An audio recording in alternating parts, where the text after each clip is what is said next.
આમ આદમી પાર્ટીની પત્રકાર પરિષદમાં આપ સૌ બંધુઓનું ખૂબ ખૂબ સ્વાગત છે. મિત્રો, હમણાં ગુજરાત જોડો અભિયાન જે જનસભા જે ચાલુ છે એને અત્યારે અદ્ભુતપૂર્વ પ્રતિસાદ મળી રહ્યો છે.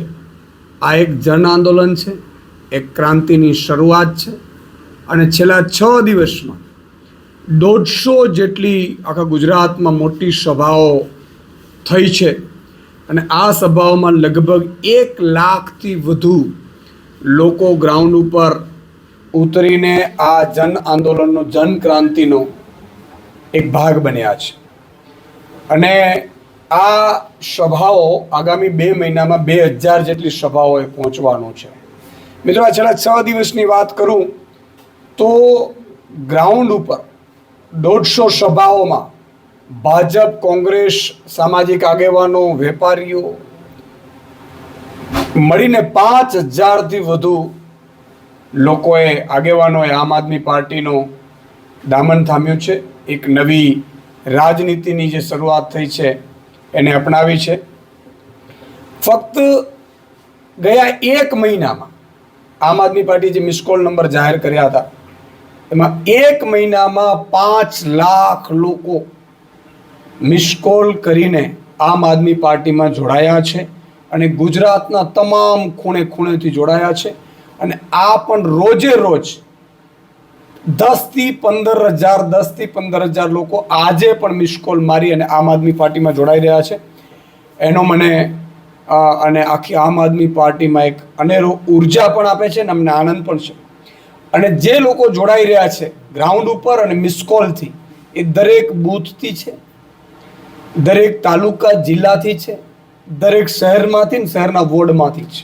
આ પણ એક મોટી બાબત છે. આ મિત્રો, આ જે લાખો લોકો જોડાઈ રહ્યા છે એ માત્ર જનસંખ્યા નથી, આ ભાજપ પ્રત્યેનો રોષ અને આમ આદમી પાર્ટી પ્રત્યેની ઉમ્મીદ પણ છે એવું અમે સ્પષ્ટપણે મારી રહ્યા છીએ. અત્યારે દરેક લોકો બદલાવ ઈચ્છે છે.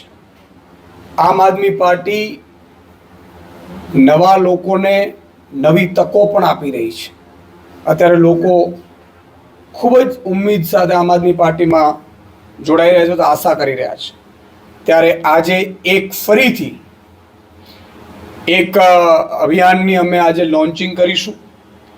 ભગવાન કૃષ્ણ આ ધરતી ઉપર જ્યારે અત્યાચાર વધ્યા હતા ત્યારે અત્યાચારનો નાશ કરવા માટે, અહંકારીઓનો નાશ કરવા માટે અને પ્રજાને એમાંથી છોડાવવા માટે જન્માષ્ટમીના દિવસે આ ધરતી ઉપર અવતાર લીધો હતો. ત્યારે આ જન્માષ્ટમીના શુભ અવસર પર આમ આદમી પાર્ટી એક ઉમેદવારી ફોર્મ લોન્ચ કરવા જઈ રહી છે. એમનું હું આપને સેમ્પલ બતાવીશ. પણ એ જે ફોર્મ છે એ જે લોકો, કારણ કે આમ આદમી પાર્ટીમાં અત્યારે મોટા ભાગે યુવાનો જોડાઈ રહ્યા છે, નવા યુવાનો જોડાઈ રહ્યા છે, ચીલી ચાલી રાજનીતિથી નહીં પરંતુ ફ્રેશ યુવાનો જે સરકારી તૈયારીઓ કરી રહ્યા છે, સરકારી પરીક્ષાઓની, જે કંઈક સમાજમાં સારું ઈચ્છે છે, સારું બદલાવ ઈચ્છે છે, જેનું કોઈ પોલિટિકલ બેકગ્રાઉન્ડ નથી, એવા લોકો આમ આદમી પાર્ટીમાં જોડાય છે. ત્યારે એ લોકોને પણ ઉમેદવારી ફોર્મ આગામી સમયમાં તાલુકા પંચાયત, જિલ્લા પંચાયત, નગરપાલિકા, મહાનગરપાલિકાના વોર્ડમાં જ ઉમેદવારી પત્ર ભરવા માંગે છે, ઉમેદવારી કરવા માંગે છે, એમના માટે અમે ફોર્મ લોન્ચ કરી રહ્યા છીએ. જન્માષ્ટમીના દિવસથી એ લોન્ચ થશે અને હું તમામ યુવાનોને, મહિલાઓને, માતાબેન દીકરીઓને જે ગુજરાતમાં બદલાવ ઈચ્છે છે, ગુજરાતની ક્રાંતિ, આ જનક્રાંતિ છે, આટલી જનક્રાંતિ જે અમે 1લી તારીખથી જ્યારે અમારું ગુજરાત જોડો અભિયાન ચાલુ થયું છે, જે અંડરકરન્ટ છે, આવું કરંટ મેં ક્યારે પોલિટિકલ કેરિયરમાં મેં જોયું નથી. પત્રકારતા ક્ષેત્રમાં હતો ત્યારે પણ આવું જોયું નથી. એટલું અંડરકરન્ટ છે, લોકો ખૂબ જોડાઈ રહ્યા છે. અમે પહોંચી નથી વળી રહ્યા એટલી હદે.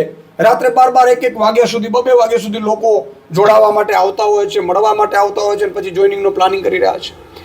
એટલે હું તમામ મહિલાઓ, બેરોજગાર યુવાનો, વેપારીઓ, સામાજિક આગેવાનો, યુવાનો અને જે ભાજપ કોંગ્રેસના અદના નીચેના કાર્યકર્તાઓ છે, મોટા નહીં, નીચેના કાર્યકર્તાઓ પણ જો ઈચ્છતા હોય કે આ જન આંદોલનમાં, જનક્રાંતિમાં જોડાવવું છે, તો એ સૌને મારી અપીલ છે કે આ ઉમેદવારી ફોર્મ જે તમે લડવા માંગતા હો તો ઉમેદવારી ફોર્મ ભરી અને તમે ચૂંટણી પણ લડી શકો છો.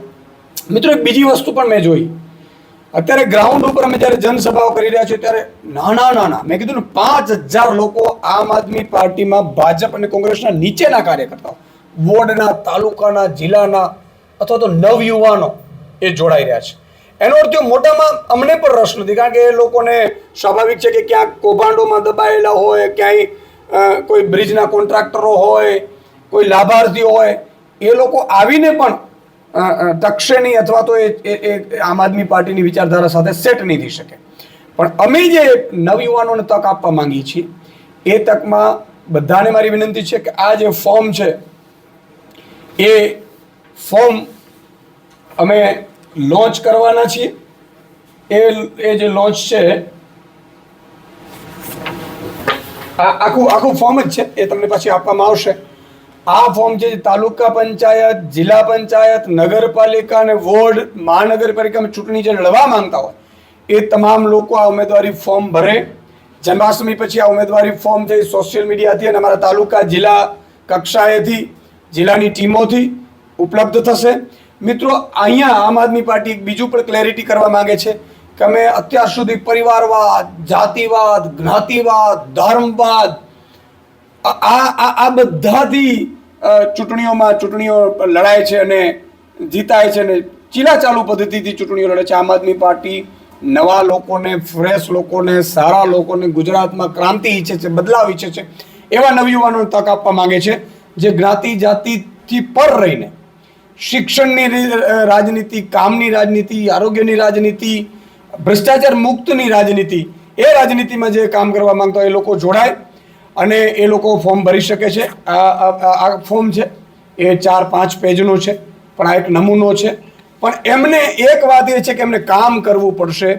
જે ઉમેદવારી ફોર્મ ભરવા માંગે છે, ઉમેદવારી કરવા માંગે છે આમ આદમી પાર્ટીમાં, એ નવયુવાનોએ ઘરે ઘરે જવું પડશે, ડોર ટુ ડોર કરવું પડશે, લોકોની સમસ્યાઓનો ઉકેલ લાવવો પડશે, એમને બાંયધરી આપવી પડશે કે આમ આદમી પાર્ટી અને આમ આદમીની જે સેવા કરવા માટે લોકો આવ્યા છે જનતાની, એની સાથે કમિટમેન્ટ સાથે બંધાયેલા રહેશે. આ બહુ મોટી એક વાત છે. એટલા માટે જનતા જે જાગૃત થઈ રહી છે અને લોકો અત્યારે ખૂબ આશા રાખી રહ્યા છે આમ આદમી પાર્ટી પ્રત્યે, એટલે જે યુવાનો જોડાઈ રહ્યા છે અથવા તો લડવા માંગે છે તો લડવાની તૈયારી કરી રહ્યા છે, બધાને મારી વિનંતી છે કે આપણે સૌ લોકોની સેવા કરવા માટે રાજનીતિમાં આવ્યા છીએ, પામવા માટે નહીં. એટલે તાલુકા લડે છે, જિલ્લા લડવા માંગે છે, નગરપાલિકા, મહાનગરપાલિકા, એ લોકોની વચ્ચે જવું પડશે, લોકોની સમસ્યાઓનો ઉકેલ લાવવો પડશે.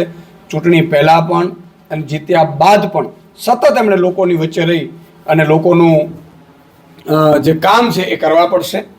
છેલ્લે આ જનતા એટલી ઉમ્મીદથી આમ આદમી પાર્ટીને જોઈ રહી છે. સૌને વિનંતી કરું છું કે આવો આ જન આંદોલનમાં, જન ક્રાંતિમાં જોડાવો. આપણે સૌ ગુજરાતમાં એક ઇતિહાસ રચવા જઈ રહ્યા છે. આ નાની સૂની ઘટના નથી સાહેબ. 30 વર્ષના ભાજપના કુશાસનને હટાવવા માટે જે આમ આદમી પાર્ટીની સાથે અત્યારે આમ જનતા જોડાઈ રહી છે, આ એક મોટો ઇતિહાસ સર્જવા જઈ રહ્યો છે.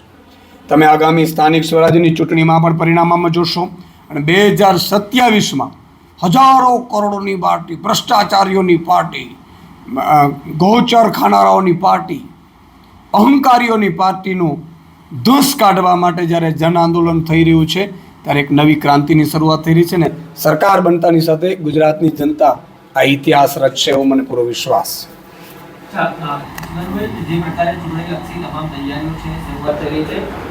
મહત્વની વાત એ છે કે પાછલા વર્ષોમાં જે થયેલું ચૂંટણીઓમાં કે આમ આદમી પાર્ટી અને કોંગ્રેસ વચ્ચે જે પ્રકારે લડાયું નહોતું બનાવ્યું.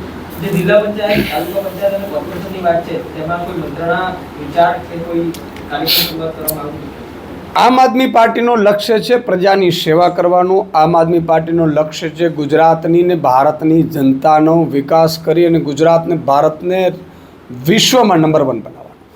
અને એના માટે જે પણ પાર્ટી અત્યાચાર કરતી હોય, તાનાશાહી કરતી હોય, એને અહંકાર આવી ગયો તો એવી પાર્ટીઓને ખાત્મો બોલાવવા માટે આમ આદમી પાર્ટીએ લોકસભામાં ગઠબંધન કર્યું હતું.